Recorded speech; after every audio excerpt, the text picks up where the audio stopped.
ವೇದಿಕೆ ಮೇಲಿರ್ತಕ್ಕಂಥ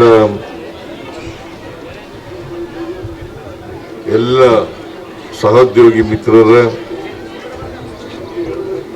ಮಾಜಿ ಶಾಸಕರುಗಳೇ, ಹಾಲಿ ಶಾಸಕರುಗಳೇ,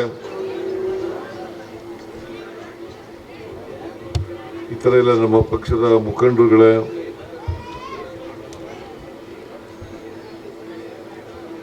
ನಮ್ಮ ಅಭ್ಯರ್ಥಿ ಉಮೇಶ್ ಮೇಟಿಯವರ, ಇಲ್ಲಿ ಸೇರಿರ್ತಕ್ಕಂಥ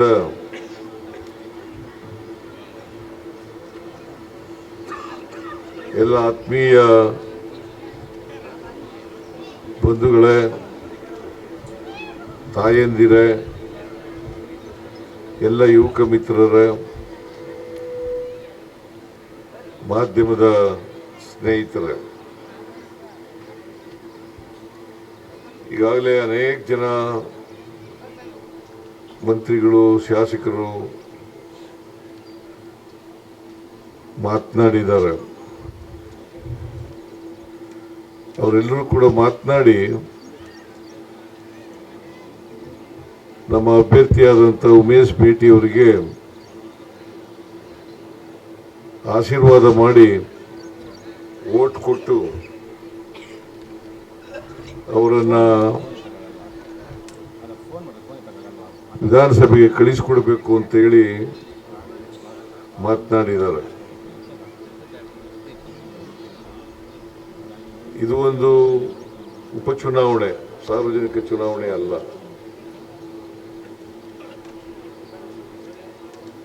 ಈ ಚುನಾವಣೆ ಆಕಸ್ಮಿಕವಾಗಿ ಬಂದದ್ದು, ನಾವ್ಯಾರು ಕೂಡ ಬಯಸಿರಲಿಲ್ಲ.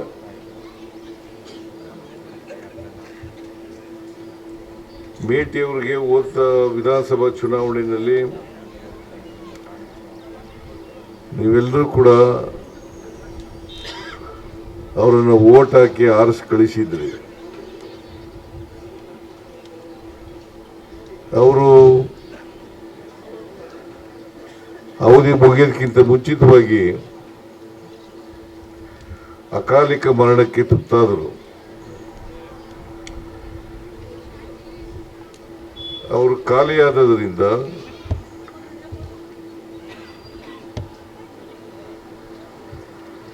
ಅವರ ಜಾಗಕ್ಕೆ ಇನ್ನೊಬ್ಬರನ್ನ ಭರ್ತಿ ಮಾಡಲೇಬೇಕಾದಂಥ ಅನಿವಾರ್ಯತೆ ಇದೆ. ನಮ್ಮ ಪಕ್ಷದ ಹೈಕಮಾಂಡ್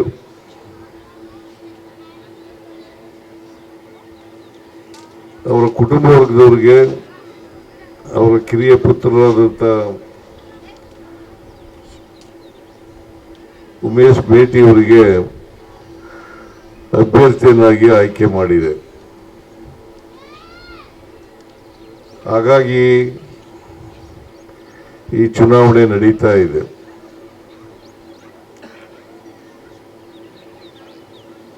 ಮೇ 20ಕ್ಕೆ 3 ವರ್ಷ ಆಗುತ್ತೆ. ಇನ್ನ 2 ವರ್ಷ ನಾವೇ ಅಧಿಕಾರದಲ್ಲಿ ಇರ್ತೀವಿ. ಮೇಟಿಯವರು ಏನೇನು ಒಳ್ಳೆ ಕೆಲಸಗಳನ್ನ ಮಾಡಿದ್ರು ಅವನ್ನೆಲ್ಲ ಮುಂದುವರಿಸಬೇಕಾದ್ರೆ ಉಮೇಶ್ ಮೇಟಿಯವರು ಶಾಸಕರಾಗಿ ಬರ್ತಕ್ಕಂಥದ್ದು ಅತ್ಯಂತ ಅಗತ್ಯ ಅಂತಕ್ಕಂಥ ಮಾತುಗಳನ್ನು ತಮ್ಮ ಮುಂದೆ ಹೇಳಲಿಕ್ಕೆ ಬಯಸ್ತಾ ಇದ್ದೇನೆ. ಬಿಜೆಪಿಯವರು ಶಾಸಕರಾದರೆ ಮೇಟಿಯವರು ಮಾಡಿದಂಥ ಒಳ್ಳೆ ಕೆಲಸಗಳನ್ನ ಮಾಡಲಿಕ್ಕೆ ಅಥವಾ ಮುಂದುವರಿಸಲಿಕ್ಕೆ ಸಾಧ್ಯ ಇಲ್ಲ. ಹಾಗಾಗಿ ನಿಮಗೆ ಆಯ್ಕೆ ಇರ್ತಕ್ಕಂಥದ್ದು 2. ಉಮೇಶ್ ಮೇಟಿಯವರನ್ನ ಶಾಸಕರನ್ನಾಗಿ ಮಾಡಬೇಕಾ ಅಥವಾ ಬಿಜೆಪಿ ಅಭ್ಯರ್ಥಿಯನ್ನ ಶಾಸಕರಾಗಿ ಮಾಡಬೇಕಾ? ಸ್ವಾಭಾವಿಕವಾಗಿ ಉಮೇಶ್ ಮೇಟಿಯವರನ್ನ ಆಯ್ಕೆ ಮಾಡಿದ್ರೆ ನಿಮ್ಮ ಪ್ರತಿನಿಧಿಯಾಗಿ ಒಳ್ಳೆ ಕೆಲಸ ಮಾಡ್ತಾರೆ ಅಂತಕ್ಕಂಥ ವಿಶ್ವಾಸ ನಂಬಿಕೆ ನನಗಿದೆ. ಮೇಟಿಯವರು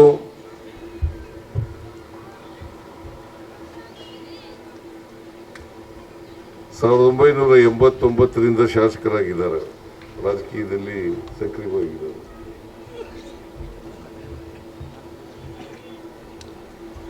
ಅವರು 5 ಸಾರಿ ಶಾಸಕರಾಗಿ, ಒಮ್ಮೆ ಲೋಕಸಭಾ ಸದಸ್ಯರಾಗಿ, 2 ಬಾರಿ ಮಂತ್ರಿಯಾಗಿ ಕೆಲಸ ಮಾಡಿರ್ತಕ್ಕಂಥ ಅನುಭವ ಇದೆ. ಅವರು ಬಡವರ ಪರವಾಗಿ, ದಲಿತರ ಪರವಾಗಿ, ಹಿಂದುಳಿದವರ ಪರವಾಗಿ, ಅಲ್ಪಸಂಖ್ಯಾತರ ಪರವಾಗಿ, ಯಾರು ತಳ ಸಮುದಾಯ ಇದೆ, ಬಡವರು ಯಾರಿದ್ದಾರೆ, ಅವರೆಲ್ಲರ ಪರವಾಗಿ ಕೆಲಸ ಮಾಡ್ತಾ ಇದ್ರು ಅಂತಕ್ಕಂಥದ್ದನ್ನ ತಮಗೆ ಮನವರಿಕೆ ಆಗಿದೆ ಅಂತಕ್ಕಂಥದ್ದು ನನ್ನ ಭಾವನೆ. ಬಿಜೆಪಿಯವರು ಈ ಚುನಾವಣೆಯಲ್ಲಿ ಸುಳ್ಳು ಅಪಪ್ರಚಾರವನ್ನು ಮಾಡ್ತಾ ಇದ್ದಾರೆ. ಅವರು ಅಧಿಕಾರದಲ್ಲಿದ್ದಾಗ ಏನು ಮಾಡಲಿಲ್ಲ. ಈಗ ನಮ್ಮ ಮೇಲೆ ಸುಳ್ಳನ್ನು ಹೇಳ್ಕೊಂಡು ಅಪಪ್ರಚಾರ ಮಾಡಿ, ಅನಗತ್ಯ ಟೀಕೆಗಳನ್ನು ಮಾಡಿ, ಜನರ ದಾರಿ ತಪ್ಪಿಸ್ತಕ್ಕಂಥ ಕೆಲಸವನ್ನ ಮಾಡ್ತಾ ಇದ್ದಾರೆ. ಈಗ ಸಿದ್ದರಾಮಯ್ಯನವರು ಸಾಲ ಮಾಡಿಬಿಟ್ಟಿದ್ದಾರೆ,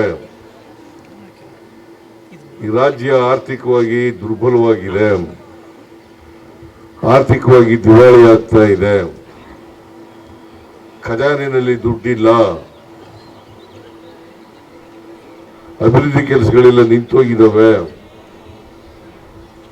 ಅಂತೇಳಿ ಅನೇಕ ಅಪಪ್ರಚಾರಗಳನ್ನ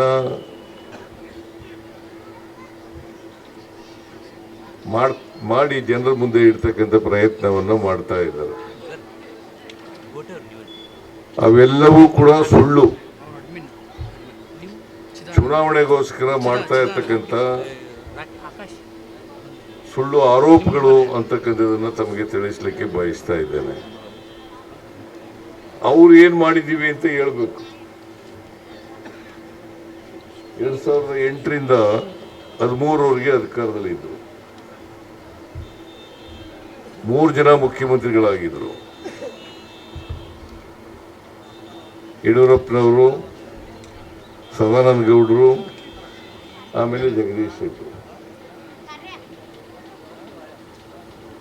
5 ವರ್ಷದಲ್ಲಿ 3 ಜನ ಮುಖ್ಯಮಂತ್ರಿಗಳಾಗಿ ನಾವೇನು ಮಾಡಿದ್ದೀವಿ ಅಂತ ನಿಮ್ಮ ಮುಂದೆ ಇಡಬೇಕು.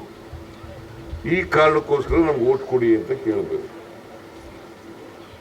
ಅದನ್ನು ಬಿಟ್ಟಿದ್ದಾರೆ. ಯಾಕಂದ್ರೆ ಅವ್ರು ಏನು ಮಾಡಿಲ್ವಲ್ಲ, ಹೇಳಲಿಕ್ಕೆ ಏನೂ ಇಲ್ಲ, ಅದಕ್ಕೋಸ್ಕರ ಏನು ಮಾತಾಡಲ್ಲ. ಅವರು ಅಧಿಕಾರದಲ್ಲಿದ್ದಾಗ ಈ ರಾಜ್ಯದಲ್ಲಿ ಲಂಚ ಹೊಡೆಯೋದು ಬಿಟ್ಟರೆ ಬೇರೆ ಏನೂ ಮಾಡಲಿಲ್ಲ, ಅಭಿವೃದ್ಧಿ ಕೆಲಸಗಳನ್ನು ಮಾಡಲೇ ಇಲ್ಲ. ನಿಮಗೆ ಉದಾಹರಣೆ ಮೂಲಕ ಹೇಳಬೇಕು ಅಂತಂದ್ರೆ 2018ರಲ್ಲಿ 600 ಭರವಸೆಗಳನ್ನು ಕೊಟ್ಟಿದ್ರು. 600 ಭರವಸೆಗಳಲ್ಲಿ 10% ಭರವಸೆಗಳನ್ನು ಕೂಡ ಈಡೇರಿಸಲಿಲ್ಲ. 10% ಭರವಸೆಗಳನ್ನು ಕೂಡ ಈಡೇರಿಸಲಿಲ್ಲ. ಮತ್ತೆ ಹಿಂಭಾಗದಿಂದ 2019ರಲ್ಲಿ ಅಧಿಕಾರಕ್ಕೆ ಬಂದರು. ಆಪರೇಷನ್ ಕಮಲ ಮಾಡಿ ಅಧಿಕಾರಕ್ಕೆ ಬಂದರು. 2 ಸಾರಿ ಕರ್ನಾಟಕದಲ್ಲಿ ಅಧಿಕಾರ ಮಾಡಿದ್ದಾರೆ. ಒಂದು ಸಾರಿ 2008ರಿಂದ 13ನೇ ಇಸ್ವಿ, ಆಮೇಲೆ 2019ರಿಂದ 23ನೇ ಇಸ್ವಿ. 9 ವರ್ಷಗಳ ಕಾಲ ಅಧಿಕಾರ ಮಾಡಿದ್ದಾರೆ. ಈ 9 ವರ್ಷಗಳಲ್ಲಿ ಈ ರಾಜ್ಯದ ಬಡವರಿಗೆ ಏನು ಮಾಡಿದ್ದೀವಿ, ರೈತರಿಗೆ ಏನು ಮಾಡಿದ್ದೀವಿ, ಮಹಿಳೆಯರಿಗೆ ಏನು ಮಾಡಿದ್ದೀವಿ, ಹಿಂದುಳಿದವ್ರಿಗೆ ಏನು ಮಾಡಿದ್ದೀವಿ, ದಲಿತರಿಗೆ ಏನು ಮಾಡಿದ್ದೀವಿ ಅಂತ ಹೇಳ್ಬೇಕು. ಅವರು ಏನೂ ಮಾಡೂ ಇಲ್ಲ, ಹೇಳಲಿಕ್ಕೆ ಏನೂ ಇಲ್ಲ. ಅದಕ್ಕೋಸ್ಕರವಾಗಿ ನಮ್ಮ ಮೇಲೆ ಸುಳ್ಳು ಆರೋಪಗಳನ್ನು ಮಾಡ್ತಕ್ಕಂಥ ಪ್ರಯತ್ನವನ್ನು ಮಾಡ್ತಾ ಇದ್ದಾರೆ. ಈಗ ಹೆಚ್ಚಿನ ವಿಡಿಯೋಗಳಿಗೆ ಪ್ರತಿಧ್ವನಿ ಯೂಟ್ಯೂಬ್ ಚಾನೆಲ್ ಸಬ್ಸ್ಕ್ರೈಬ್ ಮಾಡಿ, ಬೆಲ್ ಐಕಾನ್ ಕ್ಲಿಕ್ ಮಾಡಿ.